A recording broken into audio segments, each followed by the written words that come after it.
আমার ঘরে আমরা কিন্তু সবাই ডাল চচ্চড়ি খেতে অনেক অনেক বেশি পছন্দ করি। আর যদি তার সঙ্গে হয় এভাবে আলু ভাজি, এভাবে আলু ভাজি খেতে না আমার অনেক পছন্দ এবং মোরসেনেরও অনেক অনেক বেশি পছন্দ। সেই জন্য পছন্দের রান্নাগুলো আজকে করলাম। আর এদিকে তো এত এত কাপড় এলোমেলো হয়ে ওয়ার্ড্রোবে ছিল, ভাবছি আজকে একটু গুছিয়ে নেবো।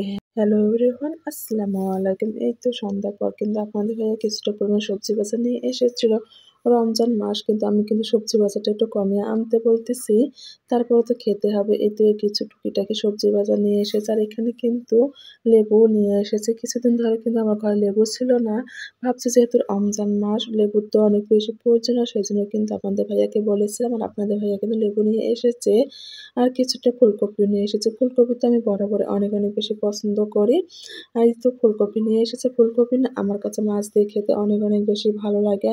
আর আমি যখনই কোনো বাজার এভাবে গুছিয়ে রাখি তখনই কিন্তু মোরসালান এসে আমার কাছে বসে। আর বাথরুমের কিন্তু সাবানগুলো শেষ হয়ে গিয়েছিল, সেজন্য ২ টা ছোট ছোট সাবান নিয়ে এসেছে।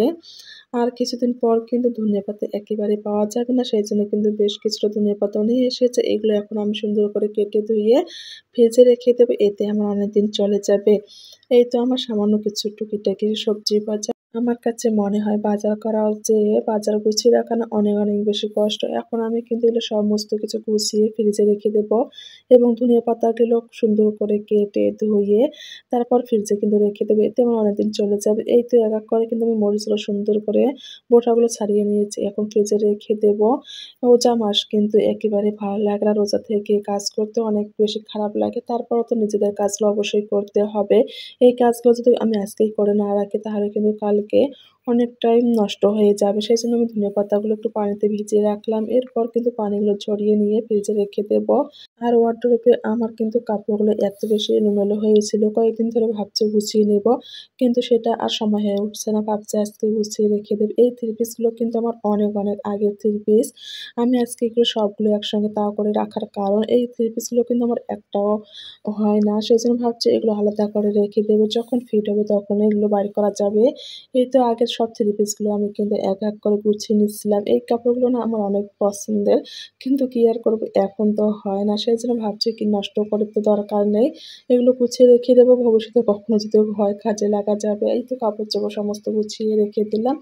এই তো এখন রান্নাঘরে চলে এসেছি রান্না করার জন্য। আমি কিন্তু আজকে কিছুটা আলু কেটে নিয়েছি। এখন ভাজি করব। এভাবে আলু ভাজি করলে না আমার কাছে অনেক অনেক বেশি ভালো লাগে। এখন কিছুটা পরিমাণে ধনিয়াপাতা দিয়ে কিন্তু এই ভাজিটা হয়ে যাবে। আর তার সঙ্গে আজকে করব ডাল চচ্চড়ি। ডাল চচ্চড়িটা আমার ঘরের সবাই অনেক অনেক বেশি পছন্দ করে। আমি কিন্তু ডাল চচ্চড়িটা বেশ কিছুদিন ধরে রান্না করছি না, যেহেতু রমজান মাস এসেছে। আগে কিন্তু অনেক বেশি রান্না করেছিলাম। এই ডাল চচ্চড়িটা রান্না করা কিন্তু খুবই ইজি। ডালটা এমনভাবে রান্না করতে হবে যাতে ডালটা কখনোই ভেঙে না যায়, কিন্তু সুন্দরভাবে সিদ্ধ হয়ে যায়।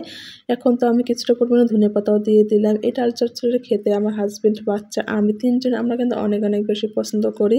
এই তো আমার রান্নাবান্না কমপ্লিট। আজকের ভিডিওটি এই পর্যন্ত। সবাই ভালো থাকবেন, সুস্থ থাকবেন। আল্লাহর কাছে এই কামনাই করি। আল্লাহ হাফেজ।